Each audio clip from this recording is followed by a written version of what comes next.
Bienvenidos a Conociendo a Dios.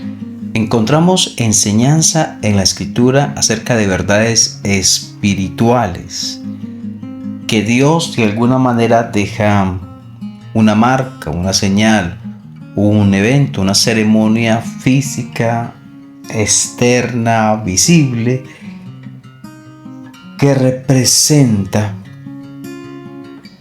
la realidad espiritual. Por ejemplo, podemos pensar en el bautismo, que es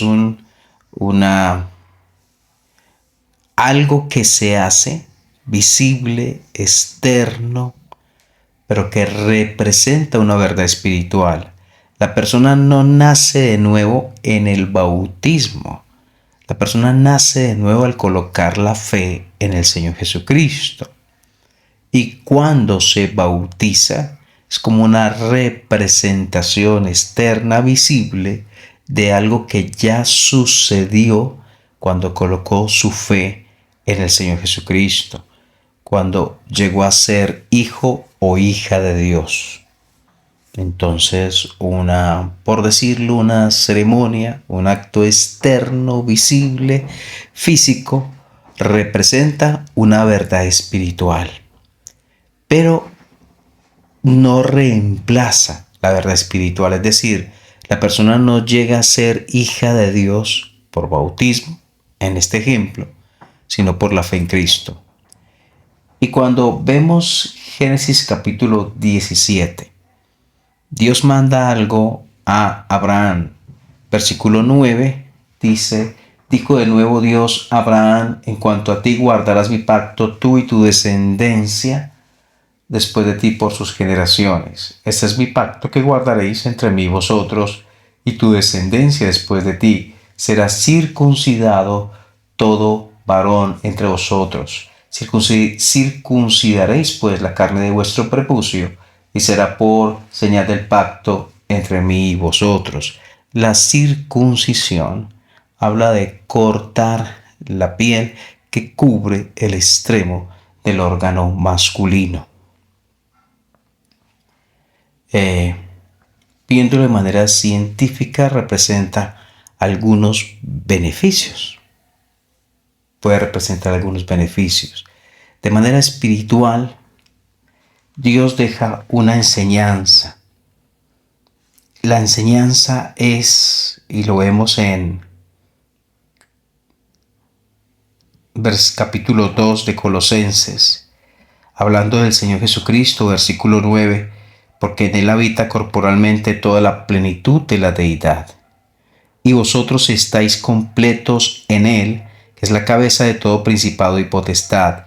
En él, o sea, en el Señor Jesús, también fuisteis circuncidados con circuncisión no hecha a mano, al echar de vosotros el cuerpo pecaminoso carnal en la circuncisión de Cristo. A través de la persona y de la obra del Señor Jesucristo, nuestro cuerpo pecaminoso, carnal, vendido al pecado, que iba rumbo a la condenación, fue sacado, echado de nosotros, crucificado, muerto, y nosotros en Él, en Cristo, resucitamos para una vida nueva. Es una representación, es una realidad, más bien una realidad espiritual que se representa. Para ellos, para los judíos, para Abraham, pensando en Abraham, primero vino la fe, por ella la justificación, y la circuncisión fue una señal externa de su fe. Los judíos posteriormente pierden el sentido de lo que Dios dijo que se hiciera y se sienten privilegiados y únicos y singulares por el hecho de ser circuncidados, aunque no había fe en sus corazones. O sea, se enfatiza, se realza la situación externa, la señal externa, perdiendo el foco principal. La justificación de Abraham vino por la fe, no por la circuncisión, por la fe en lo que Dios dijo. La circuncisión fue posterior a la justificación y la circuncisión fue señal de esa justificación. Y no lo decimos nosotros, lo dice Dios cuando lo menciona allí en Romanos capítulo 4. Dice, versículo 10, ¿cómo pues le fue contada? Hablando de versículo 9 al final, porque decimos que a Abraham le fue contada la fe por justicia. Así lo dice la palabra. La justicia vino por la fe. Versículo 10. ¿Cómo pues le fue contada? Estando en la circuncisión o en la incircuncisión, dice, no en la circuncisión, sino que en la incircuncisión. Debido a que habían hombres del judaísmo que enfatizaban que la salvación venía a los que creían, pero también eran circuncidados. Vamos a la palabra, Pablo va a la palabra donde Abraham fue justificado no cuando se circuncidó, sino anterior a eso, cuando era incircunciso, recibió la justificación divina, pero esta por la fe. Y el versículo 11 dice, y recibió la circuncisión como señal, como sello de la justicia de la fe, como señal, como sello.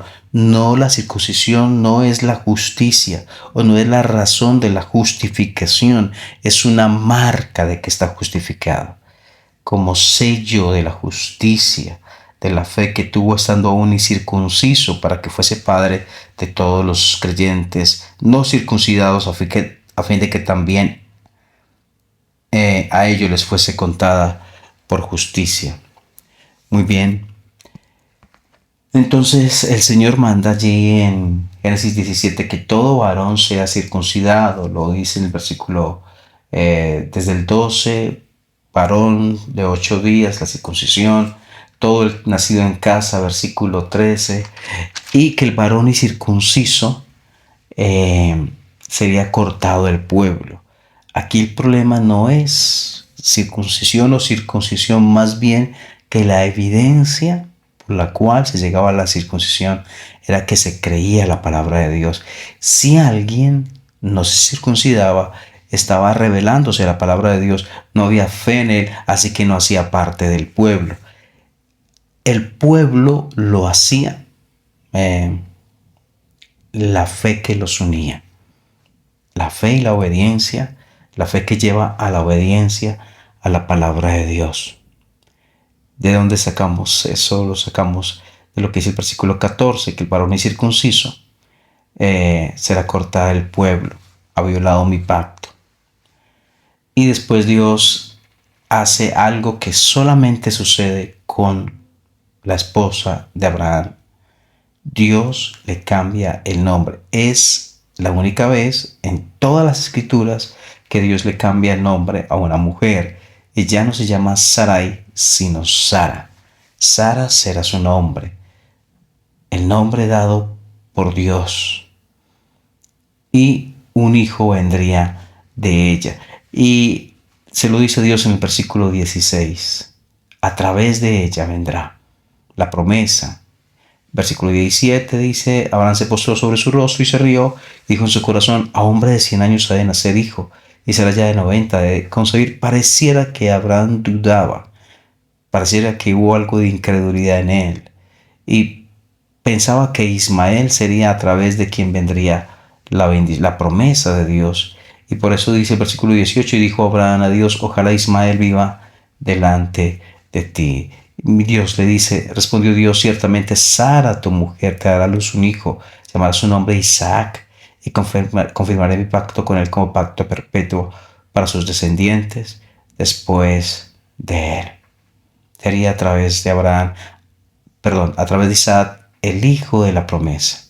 La bendición vino a través del hijo nacido en un milagro divino, en contra de la naturaleza humana, en contra de de lo natural, como nace un hijo, un niño, él iba a nacer, porque iba a nacer de un hombre y una mujer ancianos y además de la mujer estéril.